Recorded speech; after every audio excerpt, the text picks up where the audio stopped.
Et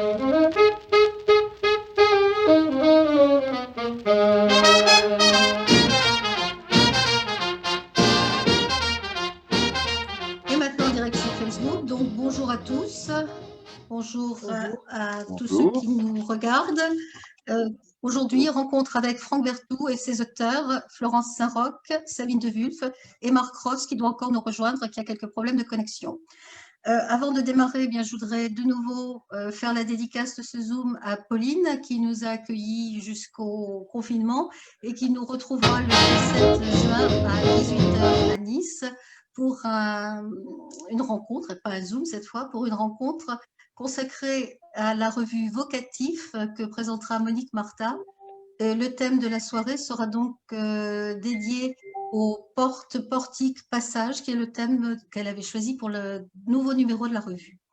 Donc, ce soir, Franck est l'invité numéro 1 qui a ses invités, Florence, Sabine, Marc.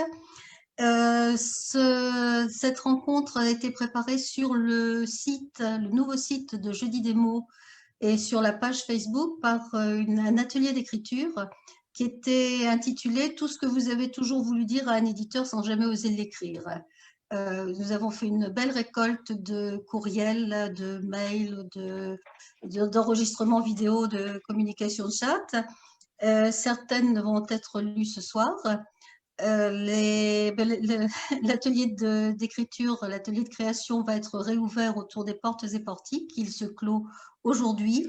Et c'est à Franck que je donne la parole pour nous parler de lui avant de nous parler de ses poètes.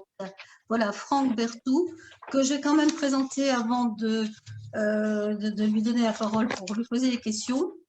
Je vais vous lire exactement ce qu'il a mis sur le site Jeudi des mots. Franck Berthoud dirige les éditions Pourquoi viens-tu si tard, créées en 2007 avec JAL, auteur de BD. Il préside l'association LAC, Loisirs, Animation, Culture, participe aux activités de l'association Les mots à la bouche et organise les soirées au patio en off du festival de poésie Voix vive de Méditerranée en Méditerranée à Sète. Les Jeudis des mots lui donnent l'occasion de mettre en musique et de chanter des poèmes présentés au cours de ses séances. Inconditionnel des arbres en général et du figuier en particulier, il est l'auteur de quelques livres, Histoire d'arbres, Contes du figuier, La communauté des adorateurs du figuier ou bien Recettes de la figue. C'est une espèce quand même de monomanie autour de ce fruit, ainsi que quelques recueils dans la collection Poésie, 6 volumes en réalité, Ballades galiciennes, Souvenirs antérieurs, Poèmes transversaux, Barboté Barbotant que j'adore, et Coin de table et Vide, le dernier.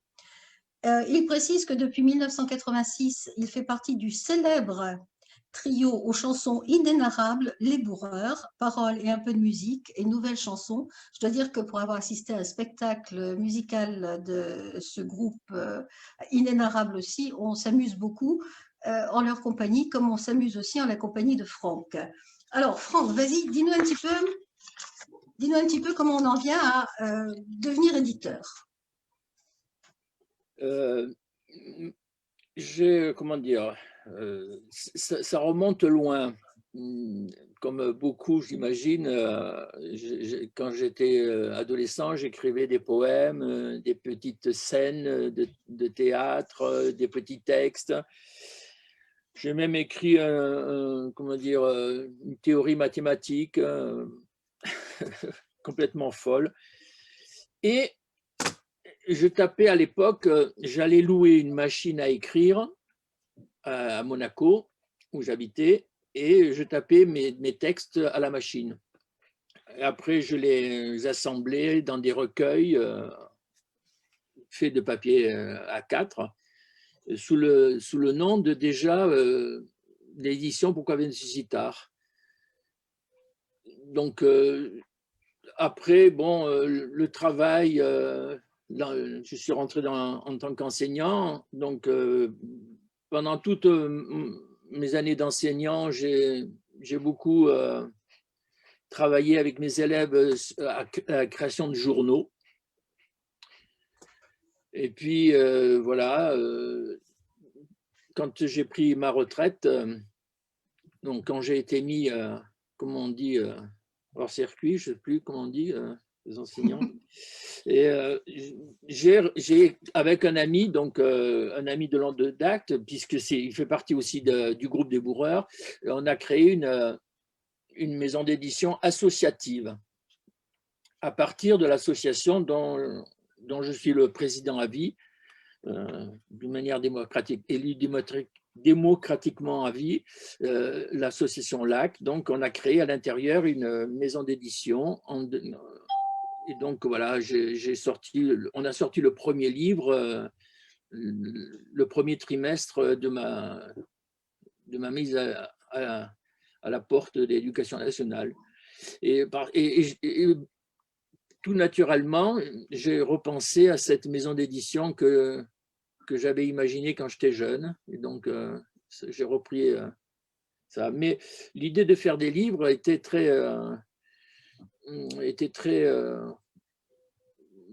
a toujours été très présent chez moi. J'aime beaucoup les livres, il y en a plein chez moi. C'est comme chez vous d'ailleurs, j'imagine. Et voilà, donc là maintenant, c'est toute une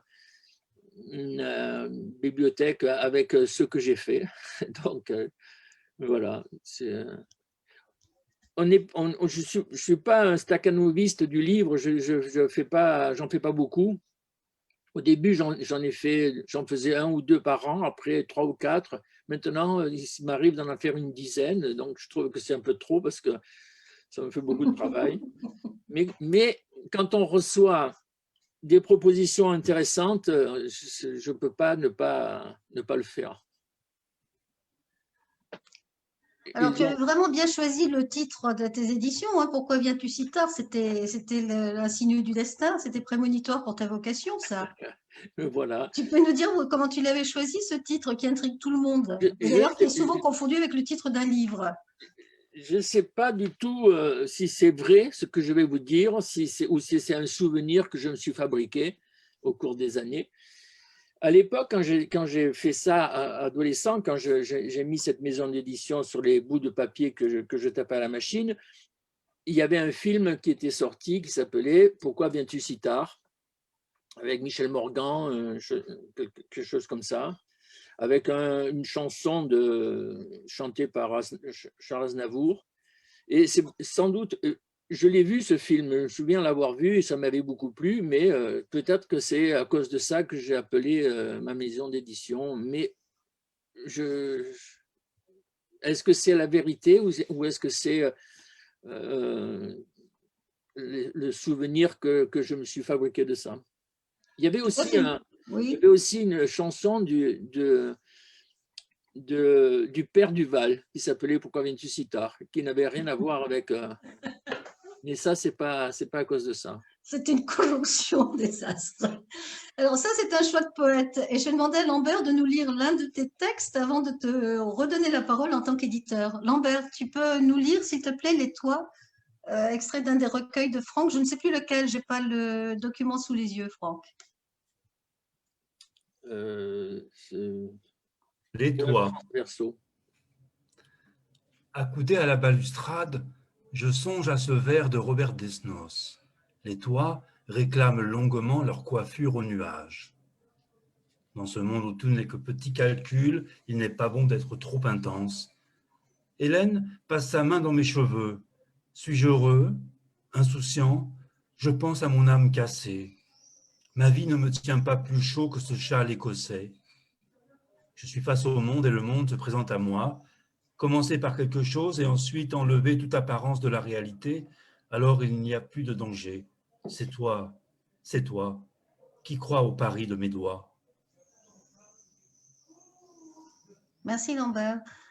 Alors ça m'amène à te poser la question, quel lien tu fais entre tes différentes activités artistiques, la poésie, la musique, l'édition? Est-ce que ce sont des activités séparées ou est-ce qu'il y a des passages, des transfusions? Non, c'est un besoin d'expression, en fait. Si je savais peindre et dessiner, encore que je peindrais, je dessinerais. Voilà, si je savais mieux jouer de la guitare, j'en jouerais plus souvent ou différemment. Voilà, c'est besoin de m'exprimer. Donc, j'ai trouvé un peu la chanson, effectivement, la poésie, les histoires, et puis bon,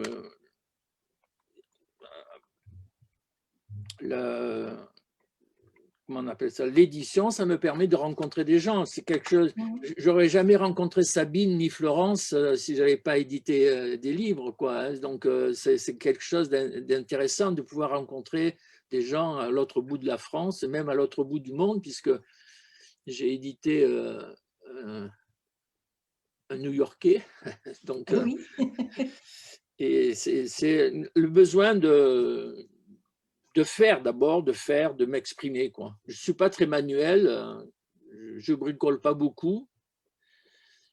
Quand je bricolais chez moi quand j'étais jeune, mais maintenant je fais plus, je fais faire ça par des professionnels. Mais donc voilà. Alors je disais le dessin, je m'exprime beaucoup dans le dessin quand je fais des choses pour mon petit-fils. Donc chaque année, il est accro au calendrier de l'Avent, bien que ce ne soit pas pour lui religieux du tout, mais il faut que je trouve des idées pour proposer ça. Donc, je dessine beaucoup pour lui, là, dans ce cas-là. Mais j'aurais aimé savoir dessiner mieux que ça. Je voulais aussi te demander, on a reçu sur les lettres à un éditeur un SMS d'un jeune qui désirait devenir éditeur comme toi. Quel conseil tu donnerais à quelqu'un qui voudrait faire des livres? Quelles sont les joies, les contraintes de ce métier? Comment on s'y prendrait pour que ce soit bien? Moi, je suis un peu perfectionniste. Et puis, j'aime bien, quand je commence quelque chose, que ça soit fait le plus rapidement possible. J'aime pas laisser traîner les choses. Donc, il faut, pour moi, pour faire, n'importe qui peut faire éditeur. Aujourd'hui, c'est extrêmement facile de faire un livre. Il faut avoir un peu d'argent de côté, mais pas grand-chose. Mais après, le difficile étant la distribution, hein, et la connaissance, enfin faire connaître le livre, c'est le plus difficile. Mais faire un livre, c'est très facile. Si quelqu'un a envie de faire un livre et de créer une maison d'édition, il n'y a pas besoin de beaucoup d'argent, si tant est qu'on n'a pas besoin d'en vivre, bien sûr. Moi, je suis éditeur, mais je n'en vis pas. C'est les livres qui vivent, donc ça me plaît de faire ça et de faire assez de ventes, si je puis dire, pour faire le suivant, quoi. Mais après, si quelqu'un a envie de faire ça, il faut qu'il se lance, puis il verra bien. Mais je ne peux pas lui conseiller trop parce que moi, je ne fais pas ça. Ce n'est pas mon métier, je n'en vis pas. La maison d'édition vit, elle en vit de ça, mais moi, non. Moi, je suis un retraité de l'éducation nationale. Ma femme est une retraitée de l'éducation nationale. On n'est pas à plaindre. Donc, voilà, on se fait plaisir en faisant des activités de ce genre. Et en faisant passer. Oui, en établissant des liens, en créant des réseaux, en faisant passer la poésie. Alors moi, j'aimerais bien qu'on passe un petit peu de temps sur ta poésie parce que tu la valorises peu. En fait, tu valorises beaucoup tes auteurs. Tu es trop discret. Et là, on a choisi quelques textes donc, que tu nous as donnés. Lambert, Joël, Anne, Ariel et moi, on va chacun lire l'un de tes poèmes. Je vais redonner la parole à Lambert qui avait choisi de lire La Ville blanche. Et ensuite, on demandera à Anne de te remplacer puisque vous partagez le même Zoom. Lambert, à toi. La Ville blanche. Je suis retourné à Lisboa à la recherche d'un froissis de femme. Je voulais enfouir des mots doux dans le sol et perdre l'âme où tu venais dans l'herbe blanche. Praça de Figueira, les moteurs beuglaient, les marchands de pastèques s'attardaient. Un homme aux lunettes bleues se promenait nerveusement. Dans l'Alfama, les tramways se gavaient de ruelles. Je suis descendu à grands pas vers le bas de la ville. Le fleuve y prend la forme d'une main. J'allais vers toi avec un long tressaillement. Je devinais ton visage, suave et sage, sur les azulejos du Castelao São Jorge de la Torre de Belém. Le soleil blanchissait les couleurs, partout. J'ai mis le feu à mes anciennes émotions. Merci Lambert. Anne est là, elle peut nous lire l'ampoule. Elle arrive. Bonjour.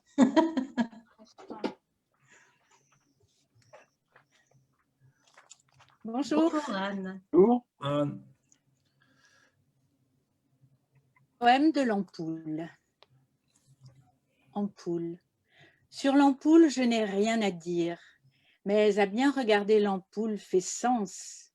Le mot lui-même est orienté. L'ampoule éclate et coule en bouche. L'énergie monte du A, s'amplifie dans le M, explose dans le P, s'irradie dans le O, se défait dans le U, donne de l'aile dans le, d'où elle goûte. Le monde peut bruire sans doute sur l'ampoule, je n'ai rien à dire. Histoire. Sur l'histoire, je n'ai rien à dire, car apprécier l'histoire est chose délicate. Il faut être d'humeur sereine, comme cet ample abbé de Saint-Rémy, cueillant dans le matin sale la sainte ampoule. Et quand le crème coule sur le cou suprême, la colossale populace s'enfle. La masse saoule, roule et tempête sa joie. Illuminer la foule, l'ampoule s'y emploie. De Clovis à Charles X, le monde peut trembler. Sur l'histoire, je n'ai rien à dire. Aurore. Sur l'aurore, je n'ai rien à dire, mis à part ce fait troublant. L'aurore s'éclaire aux mêmes voyelles que l'ampoule. La lumière vocalise et la voyelle enlumine aurore. O, O s'enlit. Lampe où le soufre te pousse à enrouler le fil des jours. Ampoule, en spot, né, amphore, filante étoile moderne, ton filament est firmament. Le monde peut avoir du mal à y voir clair. Sur l'aurore, je n'ai rien à dire. Effort. Sur l'effort, je n'ai rien à dire. L'effort est l'opprobre des faibles, pour qui manches neufs et chaussures nouvelles sont la cause d'ampoules douloureuses. Enflure et tuméfaction, percée rageusement pour abréger la souffrance et la gêne. Ces gonflements de l'épiderme qui dilatent les paupières et brûlent les volontés ont un regard caustique pour les actions désespérées. Le monde peut s'oublier dans les larmes et se vider de tout. Sur l'effort, je n'ai rien à dire. Liquide. Sur le liquide, je n'ai rien à dire. Du fluide trouble et de l'huile bénite transportée dans l'ampoula prophylactique des pèlerins revenant de Palestine à la solution protégée de l'air et de la lumière perdue dans du verre coloré, contre la maladie qui rôde, contre les troubles qui nous guettent, contre le mal et la souffrance, l'ampoule veille dans l'ampoule. Le monde peut se surmédicamenter. Sur le liquide, je n'ai rien à dire. Poule, sur la poule, je n'ai rien à dire, si ce n'est cette histoire empoulée de gallinacés se prenant pour un pou que déplumait la peur du loup et que minait la question: peut-on attraper des ampoules à un poil dans la main? Elle but d'un méchant remède de cheval, l'ampoule amère de la mère poule fut salutaire. La pondeuse se remit à pondre et guérit. C'est en poulant que la poule devint saine. Le monde peut bien panoufler ses pantoufles, Sur la poule, je n'ai rien à dire. Merci Anne. C'est un C'est à plaisir. la fois drôle et cultivé, j'aime bien ces poèmes. C'est Je un relâche la Joël. place à Franck. Ouais, ça lui ressemble tout à fait. Et les poèmes que va lire Joël, c'est de la même eau que l'ampoule, peut-être. Vas-y, Joël. Vide de volupté. Ne plus rien savoir de la volupté. Comment est-ce possible? Ne plus rien goûter des volutes exotiques me paraît impossible. Et pourtant, certains ont sombré dans un vide étrange, un vide vidé de volupté. Volupté volée, usurpée par d'autres, pour un commerce peu recommandable. Et celui-ci demeure sans volupté, comme un pauvre asexué, sans odeur, sans goût, aveugle et sans peau. Vide de vie. Où est passé le stock de vie que l'univers nous a donné à la naissance? Était-il insuffisant pour faire toute la route? Que faire si l'on vient à tomber en panne? Peut-on se pousser? Peut-on avancer en roue libre? Sommes-nous condamnés à attendre, immobiles et muets, la fin de notre propre projection dans un inconfort invisible et douloureux? Vidé de vie, plus rien n'a d'intérêt, de saveur, de parfum. Reste la corde, accrochée à la poutre, dans la grange. Voilà. Merci, Joël. Bon, ce n'est pas vrai, Franck n'a pas un tempérament suicidaire. Par contre, je vais vous lire Zuidcote. Ça devrait vous faire plaisir puisque vous êtes du Nord comme moi. C'est pour ça que je l'ai choisi. Aux grandes dames de Joël qui aurait bien aimé le lire aussi. Voici Zuidcote vu par Franck. Zuidcote, un 10 octobre à 10 heures du soir. Le vide, le néant. Aucun être vivant sur la plage désolée, les bronzés, les amoureux, les zèbres de tout poil ont fui, mais plus bizarre, les oiseaux aussi. Les arbres ont déserté les champs rasés des alentours, les arbres sont déshabillés, pas une ombre dans les rues. Les magasins ont porte close, pas zouave dans les uns, rien à écluser, rien à zioter. Au fond de sa maison, l'habitant forge-t-il des zigotes nouveaux? Creuse-t-il des abris en avisé qu'il est? Je n'ai pas de réponse. Je l'ai dit à Zazie que l'idée était nulle. Vouloir se poser là, saisonne, rasoir, zéro. Elle m'a répondu musée, un week-end à Zuidcote. Et je passe la parole à Ariel pour un poème dans une toute autre tonalité. Vas-y Ariel. On y va, salut tout le monde. Donc celui-ci s'appelle Sensation. C'est aussi nouveau pour moi de lire un texte comme celui-ci. Donc on y va. Les yeux fermés. Approchez les mains du plateau de porcelaine afin d'en éprouver la froide blancheur, compensée par le parfum sucré des fruits. Écartez de son chemin initiatique la gloire usurpée de la pomme, en lui déniant toute tentation originelle,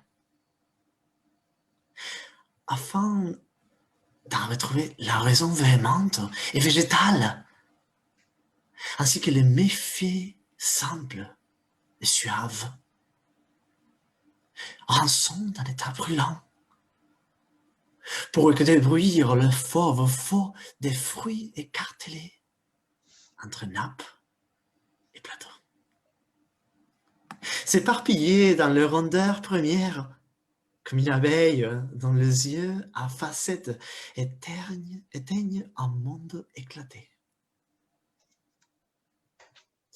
S'ouvrir pour mieux pervertir la pulpe juteuse en creusant comme un verre la chair crissant pour en faire couler le suc dans ses veines dilatées. Merci Ariel. Avant de donner la parole de nouveau à Franck pour qu'il puisse interviewer ses auteurs, nous allons vous lire une première lettre de celles qui nous ont été adressées sur le site. C'est Joël qui va nous la lire, pardon, puisqu'il s'agit bien d'une lettre et pas d'un courrier. Le choix a été fait en accord avec Franck, qui est un éditeur farceur, vous le comprenez bien, et qui a trouvé qu'on était bien trop sérieux, qu'il fallait des choses un peu drôles. Je ne sais pas si c'est drôle, en tout cas, ça a permis à certains d'exprimer pas mal de choses et même des sentiments tendres parfois. Ce n'est pas forcément le cas de Joël Robinson. Vas-y, Joël. Cher ami, car je peux bien vous appeler ainsi, n'est-ce pas?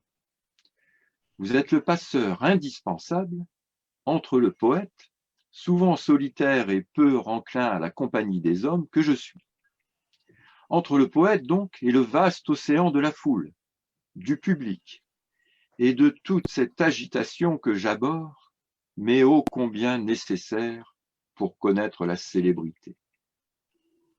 Cher ami, donc, je suis sans nouvelles de vous et de l'essor au monde de ce fameux manuscrit, cette Bible poétique qui, selon vous, devait jeter un trouble immense dans la mare du lectorat très hétéroclite des poètes et poétesses de tous bords, connus ou inconnus. Il faut dire, mon cher ami, que je comprends un peu vos atermoiements, voire votre réserve qui se manifeste par un long silence. Ma démarche actuelle, en effet, ne facilite guère le dialogue.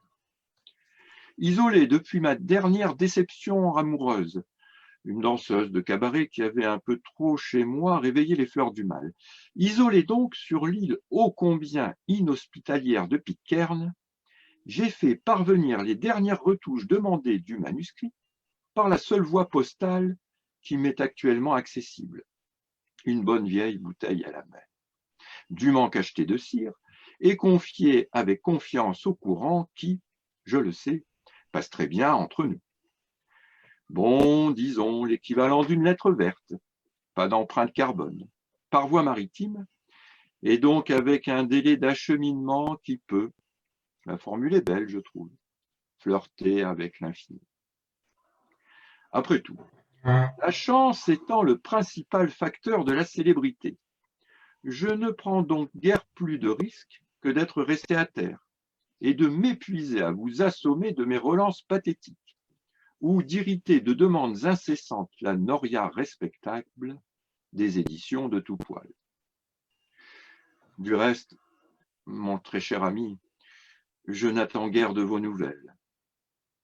En effet, j'ai épuisé aujourd'hui ma dernière bouteille de rhum, et la dernière tempête a emporté au large la majeure partie de mes rations, laissées par le bateau qui ne passe ici qu'une fois l'an. J'ai donc décidé de consacrer mes journées à l'oisiveté et au bronzage, plutôt que chasser, ce qui est contraire à mes convictions. Un gibier de toute façon inexistant, faute de buissons où se cacher, puisque l'île est quasi désertique. Il me semble donc déraisonnable, mon ami, de vous fixer un rendez-vous décent dans ces conditions. Au plaisir, peut-être, de vous revoir, au cas où la possibilité de ne pas faire de vieux os ici se verrait contredite par les caprices des lois de probabilité.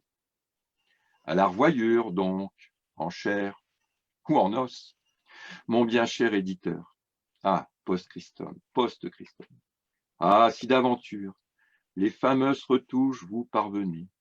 Merci de tenir, malgré la distance, vos promesses. Votre dévoué, Joël Daly. Eh bien, Julie et moi a eu la chance de dénicher la réponse envoyée par l'éditeur à ce poète isolé sur son île. Elle nous est arrivée en très mauvais état, mais nous l'avons et je vais vous la lire. Cher poète, après quelques essais infructueux de communication par pigeon voyageur vers l'île Pitcairn, Je tente aujourd'hui le transport par albatros, transport d'essence très écologique lui aussi, ainsi que vous le souhaitez, si je vous ai bien compris. Ne pouvant lui faire transporter de bouteilles, même vides, pour votre réponse, je vous suggère de lui attacher celle-ci à la patte en restant concis et de me la renvoyer dans les plus brefs délais. Votre manuscrit de 1001 pages était encore beaucoup trop long, malgré vos dernières corrections. Je l'ai donc réduit à une dimension raisonnable.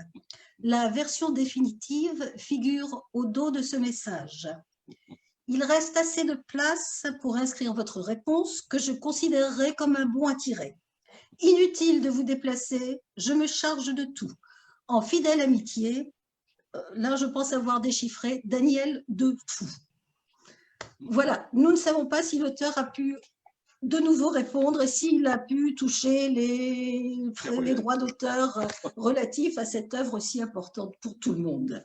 Voilà, Franck, au cas où tu veuilles, cette œuvre n'est toujours pas éditée. En tout cas, je te donne la parole pour Florence, Sabine et Marc. Bien, alors on commence par Florence et Sabine, puisque elles sont toutes les deux pour un même livre. Donc je vais dire un mot sur Florence pour que ceux qui nous écoutent, je ne sais pas s'il y en a, Il y a intérêt. puissent savoir de qui on parle. Alors Florence Saint-Roch, bon, j'ai pris des informations là où j'ai pu. Hein. Je ne sais pas si tout est juste. Elle dira ce qui est. C'est très court. Hein. Florence Saint-Roch est titulaire d'une agrégation de lettres et d'un doctorat. Sa thèse intitulée « Au pied de Flaubert » a été publiée sous son nom, Florence Emptase. Je ne sais pas si je prononce bien. Aux éditions Grasset. Mais après avoir enseigné pendant presque 20 ans, elle s'est dit, dans le secondaire et le supérieur, elle a choisi, donc depuis 2008, ce qu'il commence à faire, de se consacrer à l'écriture et à la diffusion de la création littéraire. Et elle a par ailleurs une importante activité d'écriture poétique. Elle anime l'association Saint-Omer en toutes lettres. Est-ce que c'est toujours d'actualité? Non, plus depuis l'année dernière. Ah, non. bon, donc, elle est membre du comité de rédaction de la revue Terre à Ciel et elle collabore à la revue Décharge, dans laquelle elle écrit notamment, dans ce numéro, le dernier, je pense, elle écrit à propos de Luce Guimbaud. Hein, c'est ce qui nous travaille, une chose très intéressante. Bon, elle a écrit beaucoup de livres, je ne vais pas tous les citer, on peut les retrouver sur Internet, c'est facile, mais donc là, elle a donc maintenant, début 2021, édité, enfin, un livre est paru, Rouge peau rouge, édité par le Castol Astral, et Essayer le bleu, c'est un titre assez énigmatique. On se demande bien ce qu'il peut y avoir à essayer le bleu, c'est tentant. Avec Rosine Sibylle aux éditions Dufort. Dufro, pardon. Et puis il y en a d'autres qui sont à venir, mais en octobre. Voilà, ça c'est pour Florence. Maintenant, Sabine, donc Sabine de Wulf, pareil, agrégée d'université, docteur ès lettres modernes, membre de l'Académie des lettres pyrénéennes. Je ne sais pas si c'est... Ah oui. Je ne sais pas ce que c'est, ça a l'air d'être important. Écrivain, et alors là, j'étais très étonné, psychanalyste rêve. En rêve éveillé. De rêve éveillé. Elle est une spécialiste d'un poète reconnu, d'un poète que j'adore beaucoup, Jules Supervielle. Elle enseigne actuellement le français en collège. Elle a écrit des articles pour des revues spécialisées de littérature et publie différents essais sur la littérature poétique. Elle a aussi créé 3 jeux de développement personnel parus aux éditions du Souffle d'Or. Passionné par les sagesses des différentes traditions, par les symboles, l'histoire de l'art et la poésie, elle explore depuis l'année 2000 les liens qui unissent la littérature et la spiritualité. Et avec le libraire Henri Merlin, elle a fondé en octobre 2003 l'association des amis Jules Supervielle. Sa bibliographie aussi est impressionnante, mais je retiendrai deux livres de poésie. Et je suis sur la terre avec des aquarelles de Caroline François Rubineau aux éditions L'Herbe qui tremble. Ça vaut bien pourquoi viens-tu si tard, hein, en 2020. Et en mars 2021, En regard à l'écoute, la poésie de Pierre Desnaux à travers les livres d'artistes. Voilà. Et donc, nous allons parler maintenant un peu du livre qu'elles ont édité avec moi, qui s'intitule « Tu dis délivrer la lumière ». Et à ce propos, j'aimerais lire, alors, je voudrais dire que dans ce livre, Sabine et Florence se découvrent, se répondent, dans un croisement des regards poétiques et photographiques. On y ressent la joie du partage des mots, des sensations, partage des couleurs de la vie. Et j'aimerais lire un extrait du texte que Cécile Guivarch, qui écrit dans la revue Terre à Ciel, a écrit à ce propos. Sabine de Wulf et Florence Saint-Roch, dans cette expérience de l'écriture à quatre mains, écrivent chacune à partir d'une photographie que l'une a prise. Ensuite, de nouveau, elles se répondent en écho. Quelque chose s'opère. L'écriture prolonge le regard et invite à s'ouvrir à la lumière. S'il n'y avait pas la subtile différence des lettres italiques ou romaines, le lecteur parviendrait-il à distinguer les deux plumes? Il me semble que oui. Si le regard de l'une rejoint l'élan de l'autre, la lectrice que je suis ressent un parcours différent dans l'écriture de chacune. Voilà. Et donc, j'aimerais que vous nous expliquiez un peu votre démarche. Photographie, écriture, photographie, écho. Je vous laisse la parole pour écrire ce livre. Sabine, tu y vas ou j'y vais? Bah, vas-y, parce que l'idée est venue de toi, donc je te laisse. Ouais, encore une de mes bonnes idées. Voilà. Vous avez bien fini. Merci. Ouais. En fait, tout a commencé suite à une publication de Sabine sur Terre à Ciel. Sabine a publié un très très joli ensemble de poèmes, Cosmos où nous dormons, qu'elle a écrit en regard de photographie réalisée par son frère. Donc ça, c'était à la fin de l'année 2019.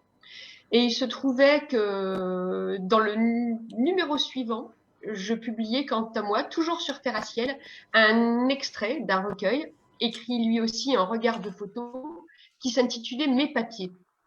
Et Sabine a eu la bonne idée de m'écrire. Et nous avons commencé à échanger, et très rapidement en fait.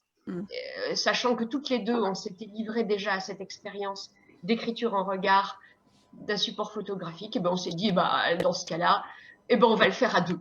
Et donc, aussitôt dit, aussitôt fait. Je crois que la semaine suivante, je t'envoyais la première photo. C'est ça. Et c'était parti pour 26 semaines. Hein. Il y a 13 photos dans ce recueil, sachant que voilà, Franck a décrit le principe à grands traits. Il s'agissait l'une et l'autre en simultané d'écrire à partir de la photo. La semaine 1, puis la semaine 2, nous écrivions en regard de la photo toujours, bien sûr, mais du poème de l'autre. Donc, ça a généré vraiment un tressage, voilà, des écritures, le système du répond tout simplement. Donc voilà, et puis ça s'est enchaîné pendant 26 semaines, indéfectiblement. Oui, oui. Il n'y a pas Voilà. eu Et c'était une seule non, pas une seule, pause, pas une seule réticence. pas en de fait. carte joker. Et c'était le jeudi. C'était notre jeudi des mots à nous C'est déjà. vrai. Ouais. C'était le jeudi. Donc voilà. C'est ça, Donc ça, c'est pour le principe. Sabine. Non, Oui. ben, tu as tout dit. C'est exactement comme ça que ça s'est passé. J'ajouterais juste que j'ai été touchée par la confiance de Florence. On ne se connaissait pas. Voilà, elle avait juste aperçu quelques mots de moi, comme elle l'a dit, sur Terraciel, et elle m'a tendu la perche, je l'ai saisie, et on a appris à se connaître à travers cet échange-là, ce qui est une manière assez originale de faire connaissance. Alors, on s'est aperçu après qu'en fait, on se connaissait, parce qu'on avait passé l'agrégation ensemble, dans le même groupe de préparation, mais on ne le savait pas, en fait, au moment où on a commencé cet échange. Donc, c'était assez drôle, voilà, comme coïncidence, et c'était une très, très belle expérience. Oui, vraiment... Franck a parlé de partage, de joie. Voilà, c'est vraiment comme cela qu'on l'a vécu. En tout cas, moi, je l'ai vécu comme cela. Et c'était l'impatience du jeudi, du rendez-vous du jeudi. Qu'est-ce que Florence va bien pouvoir écrire sur cette photo et avec cette surprise constante. Oui, jamais déçu du voyage. Hein, ça c'est sûr. Hein, et c'est vrai que voilà, c'est une belle façon de rencontrer, je trouve, même si on s'était déjà rencontrés, mais en fait, c'est ça, voilà, l'éternelle condition des femmes qui se marient, qui en plus prennent un pseudo pour encore compliquer les choses. En fait, voilà. Donc voilà, donc c'est une rencontre et puis voilà au plus juste en fait, parce que voilà, en écriture, on est vraiment face à la nécessité intérieure et voilà, moi je veux aussi saluer la confiance de Sabine parce que voilà, on se livre beaucoup et voilà, on a bien joué le jeu, je pense. Oui. Et moi j'aimerais savoir parce que je sais pas, un jour je reçois un livre-objet qui était le livre fabriqué par vous entre les poèmes et les photos. Mais je me souviens pas bien pourquoi c'est moi qui l'ai reçu. Ah, eh bien, c'est très simple. En fait, il y a une responsable ici. Hein, parmi nous, on est 8 là sur l'écran que je vois, mais il y a une responsable. Oui.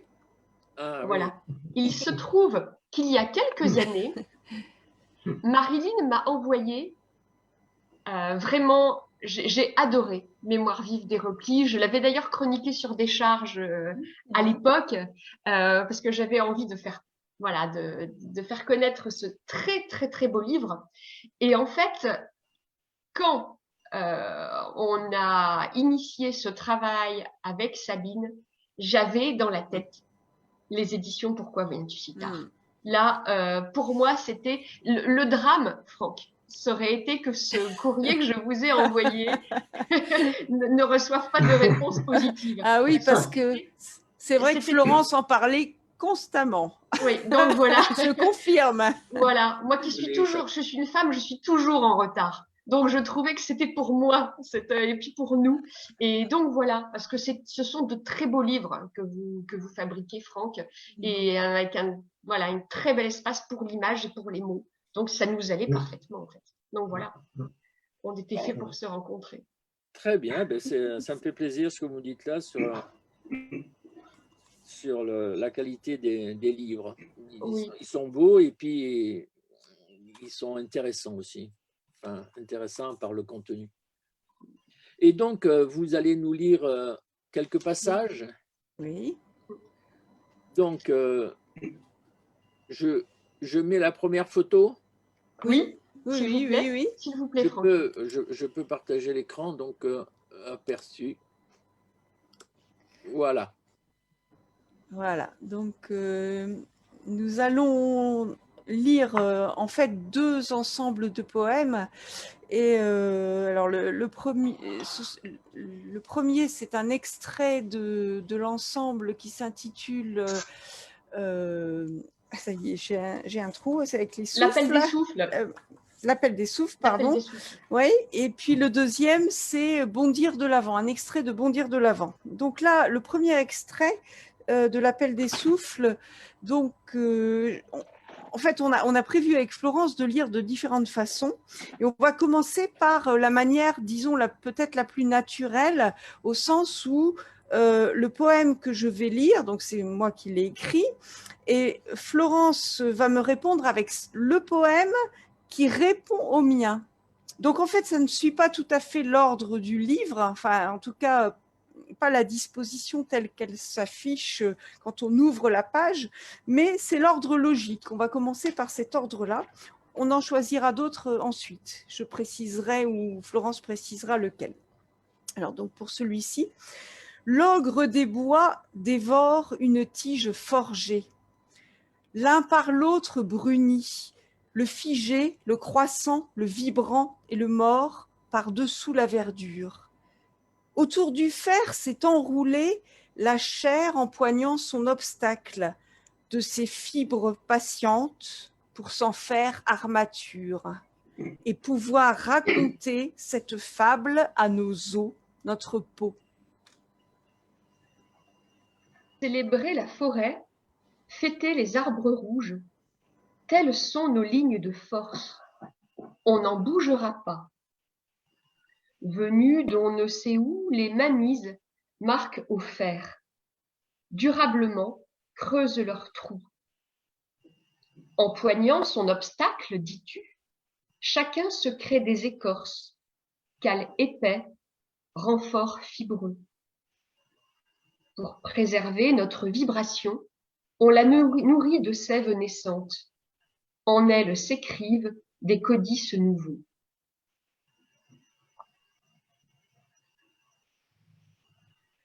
En cas d'atteinte imprévue, bien obligé, on absorbe le choc. On jugule ta force d'occupation. S'il est touché au vif, présence invasive, profonde lésion, l'arbre renonce à devenir mât, carène ou pont de bateau. Il se ressaisit, se ressème au loin, se poursuit autrement. Rien qui puisse entamer sa sagesse. Même s'il ne peut lever l'ancre, toujours il sait d'où vient le vent. Il sait d'où vient le vent, le marin d'herbe douce, même celui qui sème la poussière et le fer. Haute mer oubliée sous l'amas des nuages.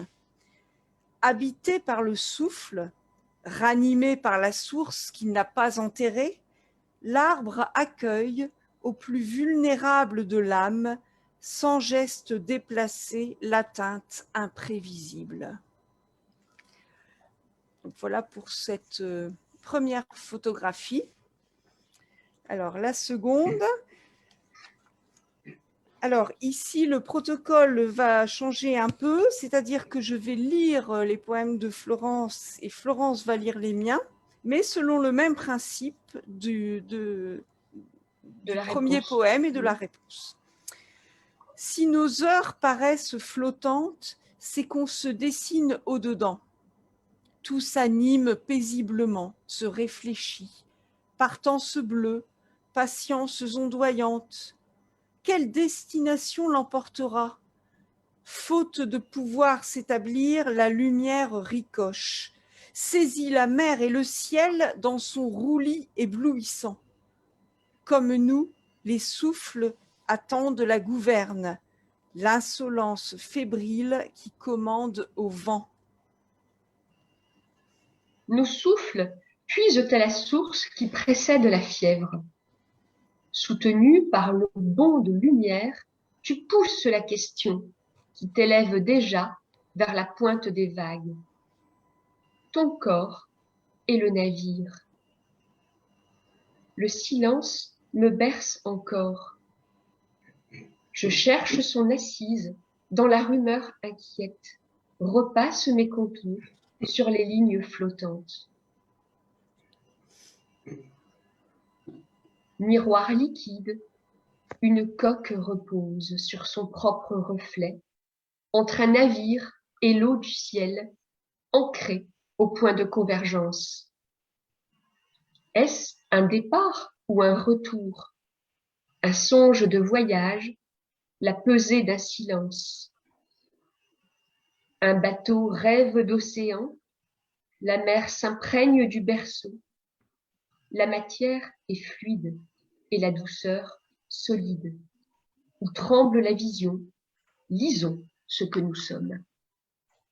Bien sûr, on peut toujours s'endormir, céder au miroir des jours sans invention. Au point d'ancrage, on se ressaisit et tout aussitôt, on ne sait plus rien. Tu dis la pesée d'un silence, avant d'oser les eaux profondes, là où le bleu oublie sa perfection. Tant à larguer outre les amarres. En mer ouverte, la lumière fait des vagues, implacablement chahute, bouleverse. On a pareil pour cesser d'être les mêmes.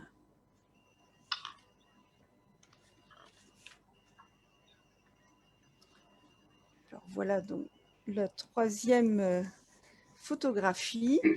Et alors ici, nous allons suivre finalement le conseil ou l'idée que nous a donné un critique qui a écrit un petit article sur ce livre et qui a trouvé que nos voix se répondaient si bien qu'on pouvait aussi les tresser différemment.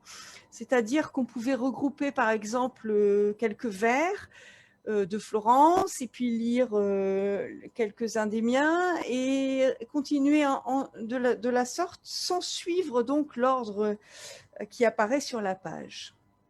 Et alors dans ce protocole-là, qui est inédit en fait, eh bien je vais lire mes poèmes et Florence va lire les siens, mais nous allons entrecroiser nos voix.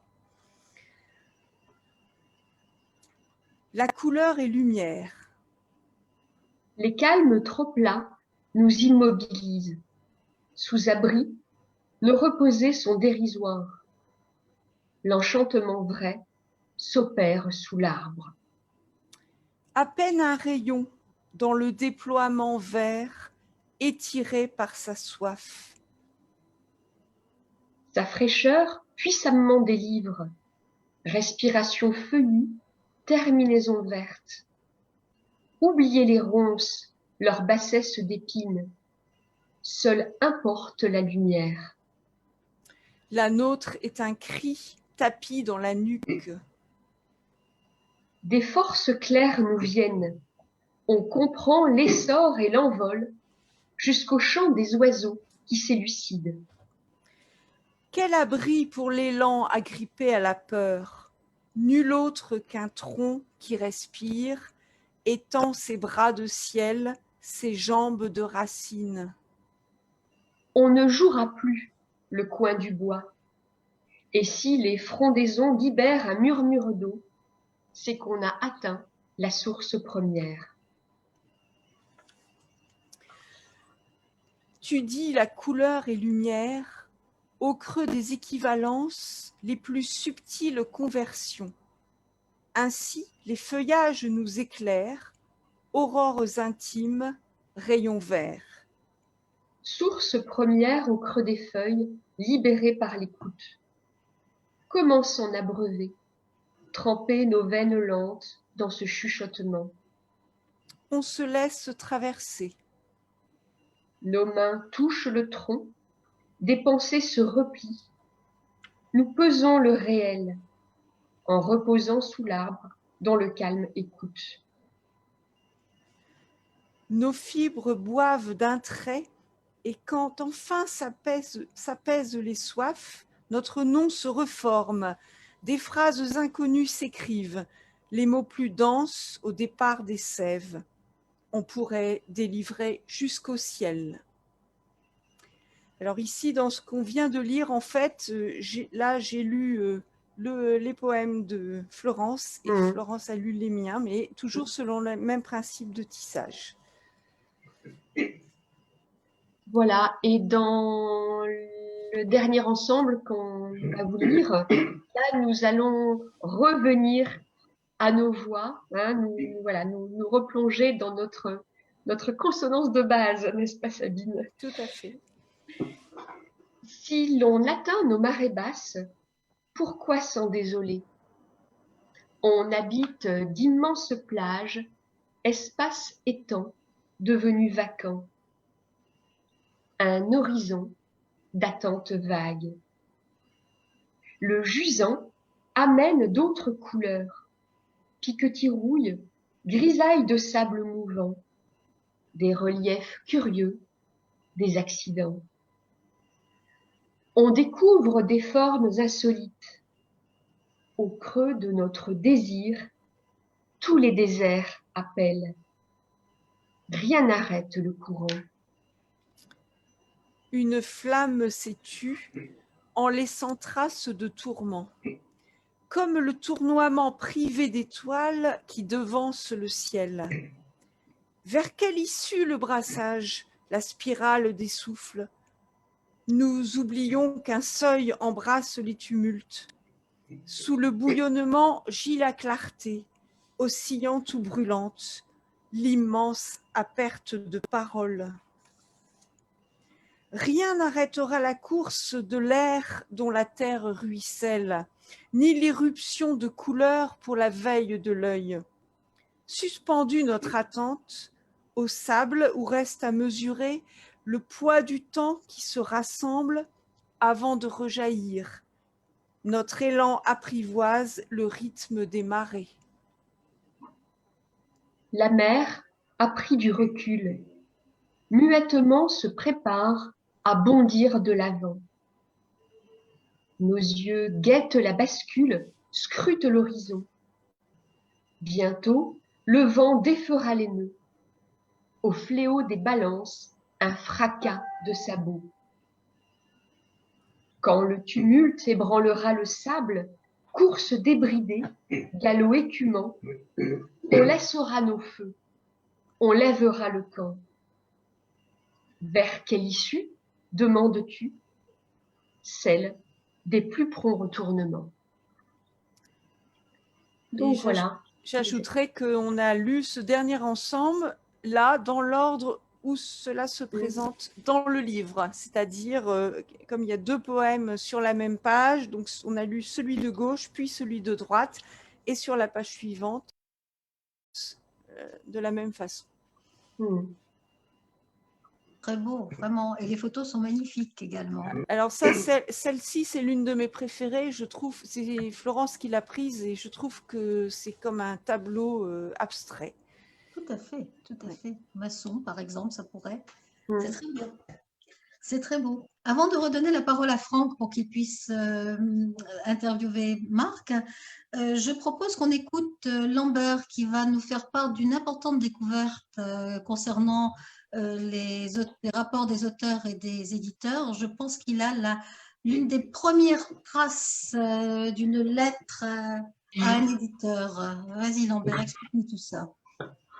Alors, je vais me cacher un peu afin de vous montrer cette lettre, justement. Je ne sais pas bien si on la voit. Alors,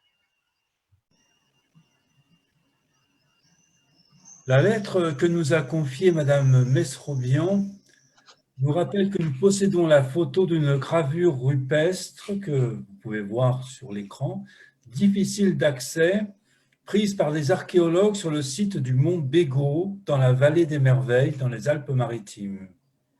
Il s'agit du plus ancien témoignage connu d'une communication entre un auteur et son éditeur. On peut en effet aisément distinguer à gauche l'auteur brandissant ce qui est selon toute probabilité son œuvre, un livre remarquable par la forme noire centrale, évoquant déjà la reliure du livre, et réalisé dans une pierre taillée, qu'il tient dans la main gauche, tandis que dans la main droite, un ciseau ou stylet permet d'identifier sa fonction. Au centre, assis, les bras levés, sans doute en signe de désespoir, l'éditeur, identifiable au livre, des mêmes formes vaguement rectangulaires, déjà écrits en pointillés, qui se trouve devant lui. La signification du personnage qui se trouve à la droite de l'éditeur est longtemps restée mystérieuse pour les chercheurs, mais je peux désormais, merci Carole, l'identifier avec la secrétaire de l'éditeur. Son attribut serait cette sorte de casque qu'elle brandit et dont les bras sont reliés par un fil évoquant très nettement un appareil de communication à distance, certainement avec les divinités qu'elle interroge, afin d'éclairer l'éditeur sur l'opportunité d'accepter le manuscrit. Nous ne saurons jamais s'il fut édité et quelle perte cela peut avoir été pour l'humanité. Merci Lambert. Tu as la tête de la secrétaire qui est le personnage que je trouve le plus remarquable de cette gravure. C'est exceptionnel, profitez-en bien parce que je pense qu'elle est vraiment inaccessible. Voilà. Franck, tu peux reprendre. Seras-tu à la hauteur de l'éditeur du passé? Je dois dire que j'ai vu moi-même, lors de mes pérégrinations sur le mont Bégaud, cette gravure que j'atteste en tant qu'effective et réelle, et non pas imaginaire. Évidemment. Bien, alors, une autre rencontre, pour moi, c'était avec Marc Ross. Donc, je vais dire un petit mot sur lui que j'ai pioché par-ci, par-là, bien sûr, hein, parce que Marc Ross est né en Algérie, mais il vit à Marseille depuis l'enfance.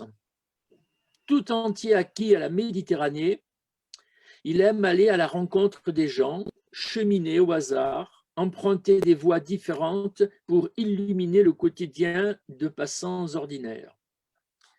Son parcours de comédien l'a conduit à élaborer des ateliers de théâtre pour les scolaires et en milieu carcéral. Dans les années 70, ça ne nous rajeunit pas, il joue dans la compagnie du théâtre de poche et c'est de ce jeu sur scène qu'il en retient une joie, celle de lire ses textes en public. Notamment, chaque été au festival Voix vive de Sète et au festival de poésie de Tolède. Mais encore, de l'autre côté de l'Atlantique, il est un invité récurrent du Off Festival de poésie de Trois-Rivières et il lui arrive de se produire à New York au célèbre Nuyorican Poets Café. Je ne sais pas si j'ai bien dit. Non, c'est bien. Il a écrit bon nombre d'ouvrages, recueils de poésie, mais aussi de nouvelles, dont les textes ont été publiés dans plusieurs journaux et revues et primés à plusieurs reprises. Récemment recensé dans les revues Phoenix et Anne Hamzer, il porte la voix de ses auteurs de prédilection, tels Pessoa, Artaud, Vian, Héry de Lucas, sur les ondes. Il a également collaboré avec des artistes, des peintres, des graphistes, des musiciens, ce qui donne des ouvertures sur d'autres arts, apportant ainsi des éclairages nouveaux et élargissant les facettes de ses écrits. Mais Marc Ross est aussi un grand voyageur. Au cours de ses périples, il photographie les arbres et depuis le temps qu'il les rencontre, il a fini par se dire qu'il était temps d'adhérer au cri de l'arbre. Sa démarche, s'approcher à pas feutrés, converser avec l'arbre dépouillé et inquiet, et souligner d'une main heureuse que notre destin est lié au sien. Et donc, j'ai reçu, par l'intermédiaire de Marilyn, un certain nombre de textes de Marc, et j'ai été tout de suite attiré par un qui s'appelait « Être » du nom de l'arbre ou « Ne pas être ». Et j'ai été subjugué par, j'ai beaucoup aimé les photos des arbres qu'il y avait dans ce texte, dans ces textes, et parce que je suis aussi un fan des arbres, et comme l'a souligné de manière un peu malicieuse Marilyn, du figuier, qui est un arbre dont on pourrait parler pendant des heures, tellement il y a des choses à dire dessus. Mais donc voilà, j'ai été vraiment attiré par ce livre qui est d'abord les photos, ensuite les textes. Donc voilà, j'aimerais que Marc nous en dise un peu plus sur la construction de ce livre. Oui, merci Franck. Alors, je te remercie déjà de ta confiance, là, parce que je suis très heureux d'être publié par les éditions Pourquoi bien tu cites. J'avais toujours ça en moi, là, donc j'avais des photos. J'ai profité du confinement pour écrire sur les arbres. J'avais quand même écrit pas mal sur les arbres, mais j'ai voulu que ce soit de courts textes, de courts poèmes, des quatrains, des vers en trio, comme je les appelle, ou des fois deux lignes seulement, des fois un peu plus long, mais c'est vraiment des courts poèmes. Et donc, il y avait des illustrations, et j'ai écrit ces textes pendant la période du confinement, où j'étais un peu inquiet. Et là, ça m'a fait vraiment du bien, quoi. Et donc, est-ce que tu peux nous en lire quelques-uns? Voilà, partager l'écran. Voilà. Donc, ça donne ça. Et en parallèle, en regard, il y a toujours une image. On voit bien là? Oui, très bien. Oui. Voilà. Toutes sortes. Et les poèmes qui sont sur la gauche et les pages de droite, c'est les photos d'arbres. Voilà. Et il y en a beaucoup. Et c'est ça qui est beau. Voilà, bon, ben, je te laisse la parole. Oui, quelques courts textes.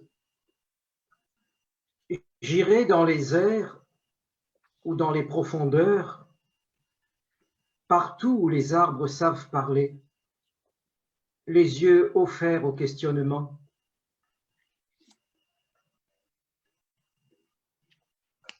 Il y a un je t'aime imprenable, heureux d'avoir grandi au sommet de l'arbre. En courant la forêt infinie, un cœur d'hommes et de femmes prie pour qu'ils redescendent.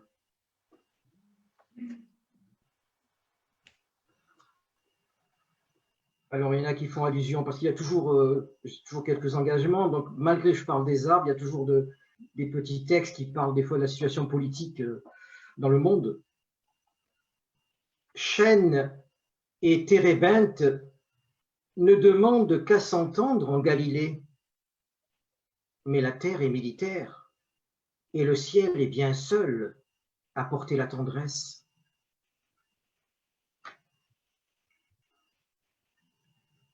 L'arbre de Guernica fait provision de voix, et les échos font sens, apaisent le fracas. J'ai laissé aujourd'hui la porte grand ouverte pour que la pluie devine mon visage d'antan. Un vieux tilleul essuie mes larmes sur le seuil.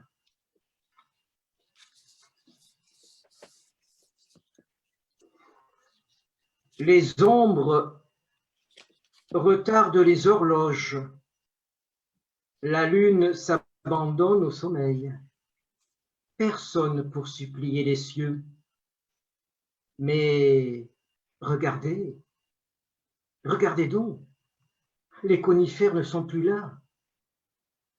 Je n'y suis pas, et vous non plus. L'arbre, au ciel fuyant les hommes, n'a rien à dire pour sa défense.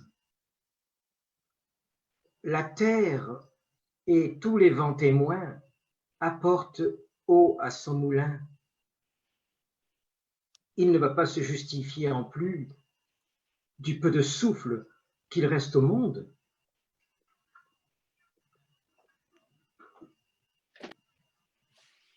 Voilà. Est-ce que, bon, ça c'est un livre, mais tu en as écrit beaucoup d'autres. Est-ce qu'il y en a un livre que tu aimerais nous présenter, nous lire quelque chose de… Oui, bah le premier, c'était aussi un coup de cœur avec une éditrice de Bordeaux qui m'a édité l'ombre, c'était mon premier livre, L'ombre mélancolique d'une fleur apatride. Et donc, c'est des textes, des poèmes divers là, sur la prison, Et là, je vais vous dire un peu, parce que c'est un peu ça me correspond un peu, ça s'appelle « Quelques signes visibles ». Il est temps de s'éloigner de l'approximatif, de la gloire racoleuse, des visions pour le peu raisonnables. Il est temps d'échapper à toutes nos obsessions, tous les nombres premiers et tous les synopsis. Il est temps d'effacer une à une chaque trace infamante, de planquer rancune dans le cul à platane. Il est temps de couper le cordon et le fil conducteur, s'accommoder enfin de mains fastueuses. Il est temps de déceler l'intrigue d'une rivière en crue, d'une pierre posée là. Il est temps d'accorder grand silence à ce monde visible, de s'inscrire avec grâce dans chaque paysage. Il est temps de vivre de façon imprévisible, de tracer l'horizon comme un vieux flamant rose. Il est temps de se réveiller vierge de toute foi religieuse. Il est grand temps de se dire qu'ici, il n'y a plus rien à se faire pardonner, ni joie profonde, ni même absurdité. Il est presque l'heure de se voir immobile, de laisser une place, quelques signes visibles. Il est temps. Il est temps. Il est temps. Merci Marc. Merci. Merci. On va, avant de passer à la dernière partie qui permet aux lecteurs de Jeudi des mots de lire leur propre production, je vais donner la parole à Ariel qui va nous lire alors un texte qui me permet d'évoquer Patrick Joquel, que j'ai oublié d'évoquer au début. Patrick Joquel qui a fondé le Jeudi des mots avec Franck et moi et qui dirige par ailleurs une revue dirigée vers les écoles qui s'appelle Cairns. L'un des contributeurs de cette revue, Salvatore Sanfilippo, nous a envoyé plusieurs lettres d'auteurs à des éditeurs ou d'éditeurs à des auteurs. Et donc, Ariel va nous lire une lettre d'un auteur, une lettre très singulière d'un auteur à un potentiel éditeur. Ariel, c'est à toi, mets le micro. J'y vais. Cher éditeur, j'ai bien reçu votre courrier, me faisant part de votre désir de publier mes œuvres. Je vous en remercie. Je vais étudier votre projet avec le plus grand intérêt. Je ne manquerai pas de revenir vers vous pour vous faire part de mon intention, mais je dois vous informer que je reçois beaucoup de propositions et les délais de réponse peuvent être conséquents. En vous remerciant de votre patience, recevez mes sincères salutations. Merci Ariel. Voilà, ça clôt la partie lecture, lettre d'un éditeur pour savoir tout ce que vous auriez voulu, tout ce qu'on aurait voulu leur dire. Et je vais donc maintenant passer à la dernière partie de nos Zooms, en redonnant la parole à Joël qui va nous lire un poème à lui. Alors, il n'y a pas de thème cette fois-ci particulier puisqu'on avait tout extrait sur les lettres du site Jeudi des mots, que j'invite tout le monde à aller visiter, parce qu'il va y avoir aussi les pages sur Baudelaire, les prochaines pages sur les portes. Et donc voici Joël, je ne sais pas ce qu'il lit, il nous a gardé le plus grand secret pour nous faire une surprise. Vas-y. La rencontre. Entrer à pas légers dans le regard de l'autre. Se blottir ne serait-ce qu'un instant près du seuil, dans l'embrasure d'un corps qui entr'ouvre sa porte pour vous offrir un sourire. Sentir son cœur, qui bat comme un écho tout près du sien. Ne rien vouloir, ne rien demander, poser sur le souffle qui a effleuré votre propre souffle, une parole douce, sincère, et repartir plein de clarté, la poitrine emplie d'un nouveau soleil, vers le lendemain. Qu'importe l'avenir.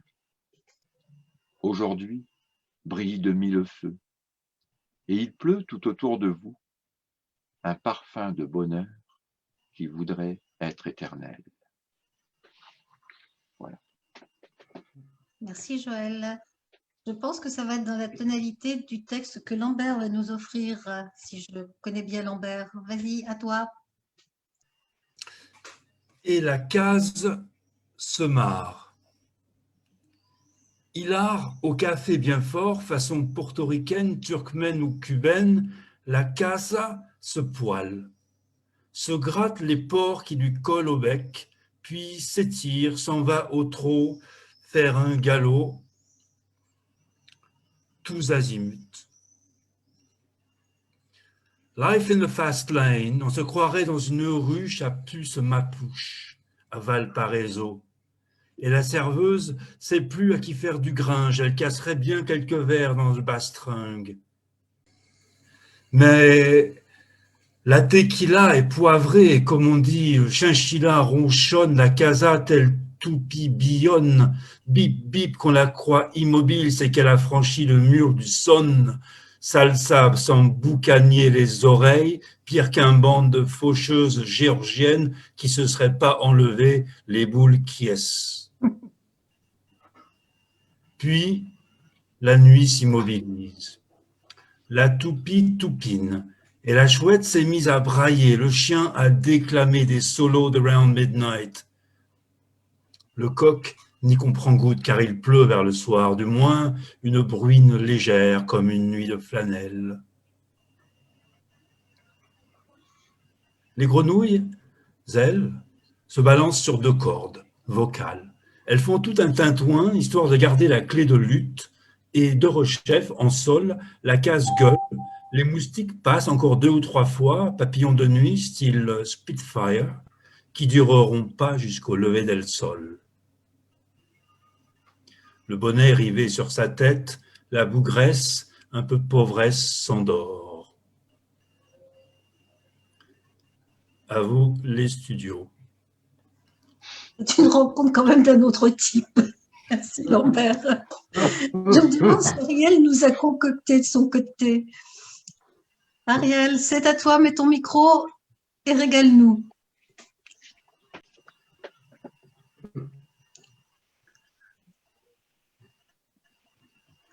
Coup, en minute, ça va pas? Et pourquoi? C'est trop soutenu. D'accord. Voir ancien. Ok. Je note. Corriger. En minute. Après, je pus... Non, désolé, ça c'est mon accent. Je sens des roses Armani. Je voulais dire que j'ai pu corriger ce que tu m'avais marqué par mail. Ah, ensuite, tu avais toute une phrase dans le paragraphe qui suit et dans les commentaires, tu as mis très moche. Et tu l'as souligné 3 fois. Du coup, ce serait très moche. Ah, c'est pas français. Non, c'est pas argentin non plus. L'argentin, c'est pas une langue. On y parle l'espagnol.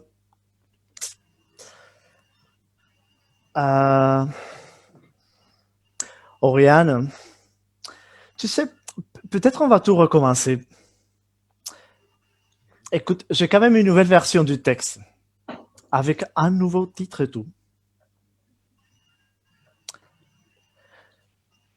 Oui, oui. Mais voilà, ça s'appelle Salope. C'est vulgaire? Ah, mais en argentin, ça serait très gentil. Je commence. En este laberinto nos perdemos todos. Los inocentes cretenses, pero también los arcaicos minotauros. Los minotauros circunflejos. Los minotauros etimológicos. Los minotauros guillotinantes. Flotan nuestras balsas en un océano de fonemas y de flechas inminentes caídas en todas direcciones. Y sin embargo, a todos nos encanta el rol de Ulises. La lengua francesa es esa amante que todos odiamos, pero sin quien no podríamos vivir. Salope, je t'aime. À la folie, je t'aime. Voilà, t'as aimé? Ah, t'as pas trop compris. L'espagnol n'est pas ta langue maternelle. Et oui, chérie, welcome to my life.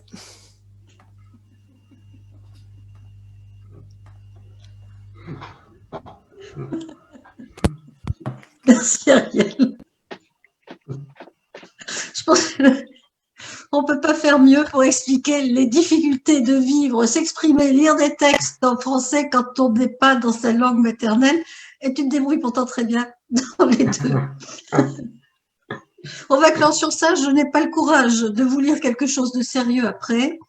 C'est donc la fin de ce jeudi des mots consacré à un éditeur, à ses auteurs. Merci Sabine, Florence et Marc pour votre présence, vos lectures. Bonne et longue vie à vos livres. Merci Franck de nous avoir permis de faire cette belle séance et d'être ce passeur passionné et tendre et drôle que tu es. Et merci à Joël, Lambert, Ariel, les lecteurs qui étaient présents avec nous ce soir. À bientôt, donc d'abord chez Pauline le 17 juin, mais Ariel se charge de tout filmer. Comme ça, nous pourrons faire un zoom quand même et vous ne perdrez rien du plaisir qu'on aura à se retrouver. Je vous embrasse tous. Merci. À bientôt. À bientôt. À bientôt. Ciao. Merci beaucoup. Merci beaucoup.